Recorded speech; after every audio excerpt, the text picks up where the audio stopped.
Atenção, pessoal, morreu hoje, aos 88 anos, Jorge Mário Bergoglio, o Papa Francisco. A informação foi divulgada e confirmada pelo Vaticano. Sabrina Barbosa, ao vivo, para começar e abrir o nosso Tribuna Livre desta segunda-feira, dia de Tiradentes, com a morte, com a informação da morte do Papa Francisco, que vinha lutando, inclusive, com problemas de saúde e agora foi confirmada. Sabrina, bom dia.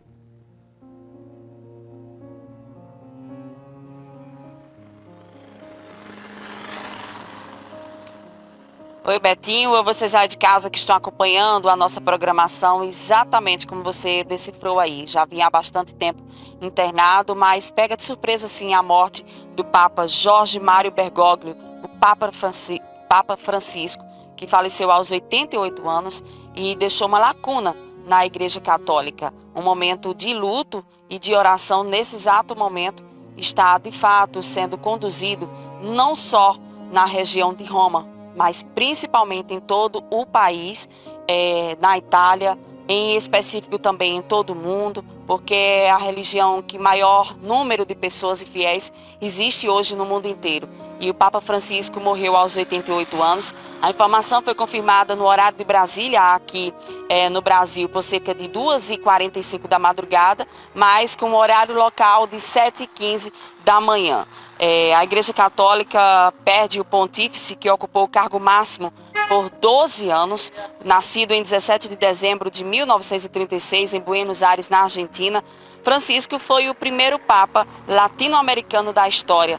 Demorou muito para ocupar esse cargo, que inclusive ele nem gostaria, ele nem queria, não era algo que o próprio Papa Francisco gostaria de ocupar, mas foi aclamado por todos os membros da Igreja Católica para que ele ocupasse esse lugar. Ele também foi o primeiro pontífice da era moderna e assumir o papado após a renúncia do seu antecessor e ainda o primeiro jesuíta no posto. À frente da Igreja Católica por quase 12 anos ininterruptos, o Francisco, o Papa, foi de número 266. Na Igreja Católica tem essa linhagem e ele pertenceu à linhagem do número 266. Em 13 de março de 2013, durante o segundo dia do conclave para eleger o substituto Bento XVI, Bergoglio foi escolhido como um novo líder, inclusive contra a sua própria vontade, como já falei anteriormente, seguindo um discurso que ele mesmo, no dia que foi receber o conclave foi feito, que foi receber a acolhida do seu nome, ele mesmo disse que não era algo que queria, mas ficava feliz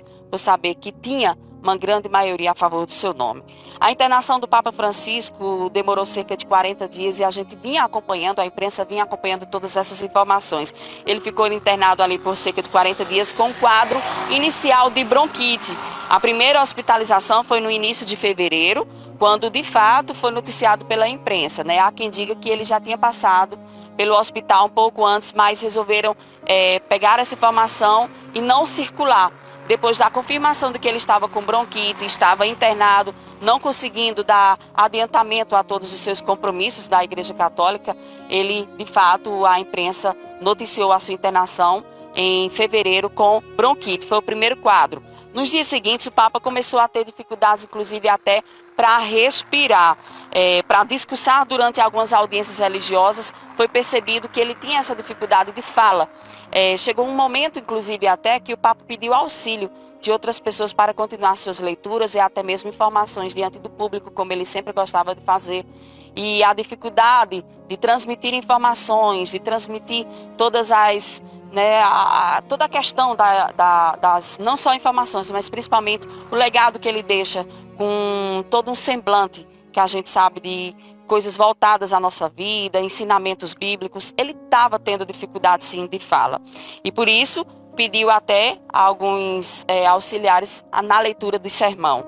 Alguns dias depois de internado, o Vaticano anunciou de forma oficial que o pontífice estava com pneumonia bilateral. A infecção é bem mais grave do que uma pneumonia comum. A pneumonia bilateral, ela é bem mais grave porque ela atinge não só a questão da respiração, a circulação de oxigênio pelo organismo de forma geral, mas principalmente a questão dos brônquios. Por isso, o quadro dele foi se avançando, infelizmente, nesta madrugada, com o horário oficial aqui de Brasília, 2h45, houve a informação oficial do Vaticano com a morte do Papa Francisco. Ainda não há informação como vai ser toda a situação do funeral, do velório, as despedidas como vai ser, mas a gente sabe que, como de costume da Igreja Católica, quando um alto índice nessa natureza acontece, há uma vacância, né? O quadro fica em aberto para ter uma nova decisão de quem vai substituir o Papa Francisco nessa situação, e por isso, entre 4 e 5 dias de luto oficial que a igreja permanece,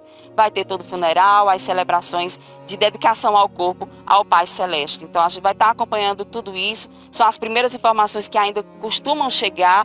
A gente sabe que o Vaticano tem um porta-voz oficial aqui no Brasil, mas que não se pronunciou ainda, houve só uma nota direta do Vaticano, por isso as primeiras informações ainda são preliminares com relação ao funeral, Betinho.